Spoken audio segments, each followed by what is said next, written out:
अगर हम बात करें कि बजट के बाद गोल्ड सिल्वर में क्या हुआ या जो यूएस और इंडिया की ट्रेड डील हुई है उससे क्या इम्पैक्ट पड़ेगा, तो देखिए कहीं ना कहीं जो इंडिया और यूएस के बीच ट्रेड डील हुई है जिसमें टैरिफ को 50% से घटाकर 18% कर दिया गया, तो उसका सबसे बड़ा benefit James and jewellery industry को आता हुआ दिखाई देगा।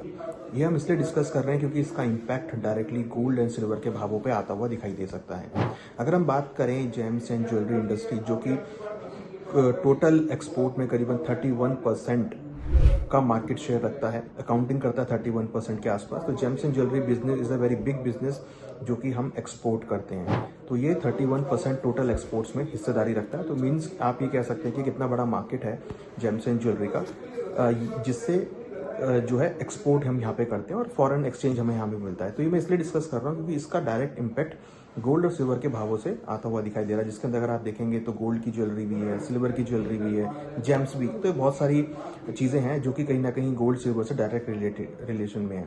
तो ये जो इंडस्ट्री है ये बहुत बड़ी इंडस्ट्री है और इससे अगर आप देखेंगे तो कहीं ना कहीं डायरेक्टली गोल्ड सिल्वर की डिमांड पर इफेक्ट पड़ता है। तो जैसे ही ये टैरिफ रैशनलाइज हुआ तो हमने देखा गोल्ड सिल्वर के भावों में बढ़त देखने को मिली। तो कहीं ना कहीं इसका इम्पैक्ट भी आपको गोल्ड सिल्वर के भावों में देखने को मिलता हुआ दिखाई दे रहा है। वहीं अगर हम बात करें तो जब जो टैरिफ से पहले जो ड्यूटी लगती थी वो करीबन 5 से 7% थी।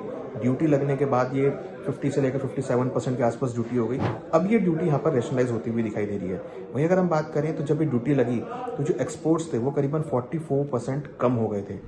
अगर आप अप्रैल से दिसंबर 2025 के बीच की बात करेंगे तो जेम्स एंड ज्वेलरी के एक्सपोर्ट करीबन 44% गिर गए थे, जिसमें अगर हम बात करें डायमंड पॉलिश वाली जो ज्वेलरी है उसकी डिमांड करीबन 60% कम हो गई थी, उसका एक्सपोर्ट 60% कम हो गया था। प्योर गोल्ड की अगर बात करें तो करीबन 29% ज्वेलरी का जो एक्सपोर्ट है वो गिर गया था। स्टड गोल्ड ज्वेलरी की जो एक्सपोर्ट था वो करीबन 24.5% गिर गया था। वहीं अगर आप देखेंगे तो ये जो पूरी इंडस्ट्री है वो करीबन 3.86 बिलियन डॉलर के आसपास आ गई थी, जो कि पहले करीबन 8.69 बिलियन डॉलर के आसपास चलती थी।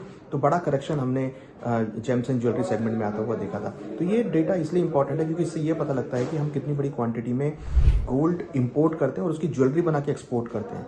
तो ये एक बहुत बड़ा चंक है। तो अगर ये टैरिफ जो हुई है इससे काफ़ी हद तक गोल्ड सिल्वर की डिमांड जो है ज्वेलरी फॉर्म में बढ़ सकती है और इसके बढ़ने की वजह से कहीं ना कहीं भावों को सपोर्ट आता हुआ दिखाई दे सकता है। तो ये बजट के आने के बाद सबसे बड़ा impact James and jewellery business को आता हुआ दिख रहा है और हम देख रहे हैं इसकी वजह से गोल्ड सिल्वर के भावों को भी सपोर्ट मिल सकता है, क्योंकि ज्वेलरी फॉर्म में हम बहुत बड़ी क्वांटिटी, बहुत बड़ा एक्सपोर्ट हम यूएस में करते हैं, जिससे काफ़ी हद तक ज्वेलरी इंडस्ट्री को, गोल्ड इंडस्ट्री को, सिल्वर इंडस्ट्री को सपोर्ट आता हुआ दिखाई दे सकता है। अगर हम ओवरऑल बात करें तो इस बजट का एक पॉजिटिव इम्पैक्ट, इस ट्रेड डील का जो पॉजिटिव इम्पैक्ट है, इस ट्रेड डील का जो यूएस और इंडिया के बीच हुई है, इसका पॉजिटिव इम्पैक्ट आपको जेम्स एंड ज्वेलरी की इंडस्ट्री में भी आता हुआ दिखाई दे रहा है, जिसमें डिमांड बढ़ सकती है ज्वेलरी की, प्लस गोल्ड सिल्वर की डिमांड भी बढ़ सकती है, जिससे कहीं ना कहीं मार्केट को सपोर्ट आता हुआ दिखाई देगा और भावों को भी सपोर्ट आता हुआ दिखाई दे सकता है। तो ये इस एंगल से भी हमको इस ट्रेड डील को देखना चाहिए कि इस ट्रेड डील के बाद जेम्स एंड ज्वेलरी सेक्टर को सपोर्ट मिलेगा,